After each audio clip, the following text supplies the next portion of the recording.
Ma herët për shembull ka ndodhur zhvillimi industrial, ku njerëzit janë largu pak prej punës fizike, edhe pse ka ndodhur që një makineri ka zavendësuar shumë njerëz. Tash ka ardhur inteligjenca artificiale, ka ardhur rrethona tjera, edhe besoj që edhe arti do ta gjen. Dikush e sheh si rrezik inteligjencën artificiale e tjera, po unë mendoj që si çdo vegël, si çdo instrument, varësisht se si do ta përdor, ato edhe do t'i kesh frutet. Ne mund të themi që sot kemi thika gjithkush në shtëpi, në kuzhinë, edhe mund të thikën ta merr edhe mund ta mbys dikon. Me po sot pa thikë nuk bën një familje, si duhet në kuzhinë si e tillë. Domethënë këtë varet prej qëllimit që e përdorim. Edhe rrethonat e sotit duhet ta kemi qëllimin edhe si tilla, nëse kemi qëllimin e mirë, ato do të jenë shumë dobishme. Po, pikërisht do të marr parasysh që këta fëmijë të cilët po rriten me këtë teknologji kanë një avantazh goxha të madh. Po. Do të marrim edhe domethënë ato pjesë pozitive të kësaj, sepse është epoka e digitalizimit dhe kjo në fakt nuk mund të mbesim pranë prapa me kohën, po kemi mundësi për me gjetë materiale të ndryshme për me zhvilluar atë horizontin tonë të mendimet, të këtë informacioneve që dojmë pas, kemi plot fëmijë që e dinë ndoshta mbi 3 gjuhë, për shkak se edhe gjuhën angleze tashmë e kanë, ndoshta edhe fëmijët goxha të vogël e dinë pak a shumë, goxha shumë. Mund të shprehem ndoshta kështu figurativisht, përpara dim që ka pas televizor me bardhëzi. Po. Mandej kanë ardhur me ngjyra, sot aq shumë janë zhvilluar ngjyrat e televizioneve sa kanë mundësinë të shfaqin shumë ngjyra. Edhe si tillë figura del më e mirë. Edhe sot nuk mund të themi që leximi ose mësimi mund të bëhet vetëm nga një libër, domethënë duhet të jetë diçka e përzier, edhe ta arrim një balancë ku fëmia mund të lexojë këtu, mund të lexojë aty, po të marrë informacione të tjera dobishme. Kjo besoj është mandej punë e ekspertëve të tjerë, të cilët mund të gjejnë ndoshta një baraspesht mes leximit klasik, mes videove, përmes informacioneve tjera, edhe qoftë përmes inteligjencës artificiale si pjesë e kohës sonë.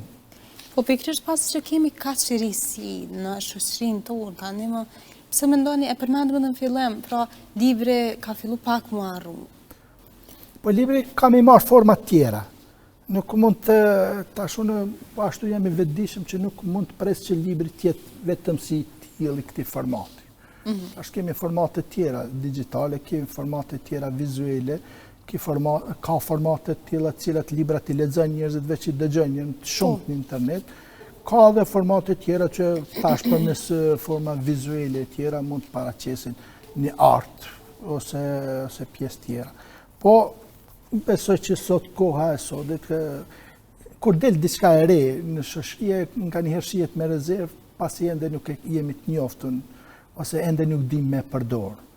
Sikurse del ndonjë vegël që ndoshta neve nuk na jetën e përditshme me përdor, po mandej me kohën ja marrim dorën edhe e shfrytëzojmë më mirë.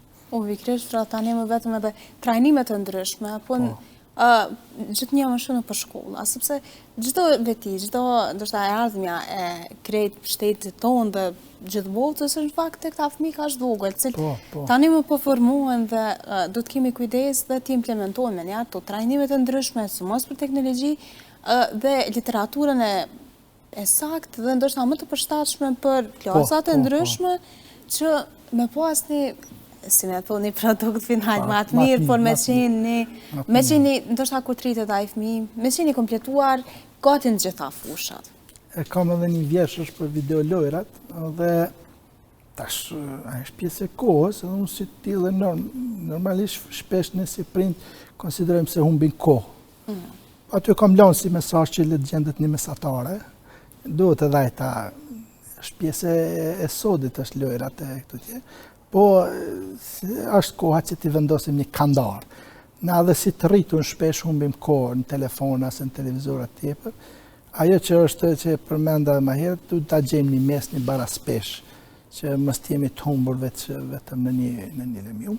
Kuptoj që njerëzit kanë dëshira specializohen të mësojnë vetë një lëmi, të arrinë atë lëmi sa më shumë rekorde të arritura tjera, por besoj që për masën sa do pak duhet fillojnë t'ja gjejmë se cilit nisemi nga vetvetja një si them një kandar një kandar se cilës pjesë i jetës. Se sot jeta ka sjellë shumë gjana dhe shpesh e humbin veten në ndonjë pjesë caktuar.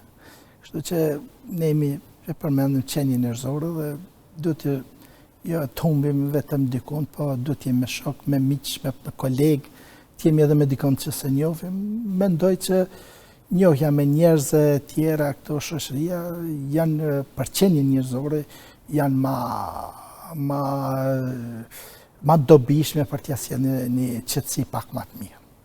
Pikërisht edhe tek videolojra do isha ta theksoj se edhe ato ndoshta pavarësisht që nuk do të humbim kohë këto, i kanë anë pozitive sepse ta zhvillojnë kreativitetin, logjikën, po ashtu edhe strategjinë. Pra është shumë e saktë.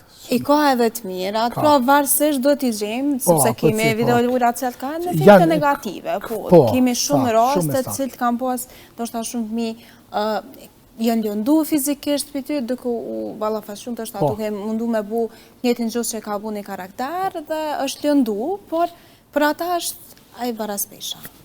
Po disa tjerë që janë mësu me lujt me videolojra, ndoshta sot mund të jenë në gjendje të dirigjojnë dron, që kërkohen jo vetëm për qëllime ushtarake, po dron të cilët përdoren për qëllime tjera shoqërore, qoftë për bartjen, transport, qoftë për ndoshta edhe për, si ka fillu sot edhe ujitja, po edhe gjona tjera, për qëllimet shumëta.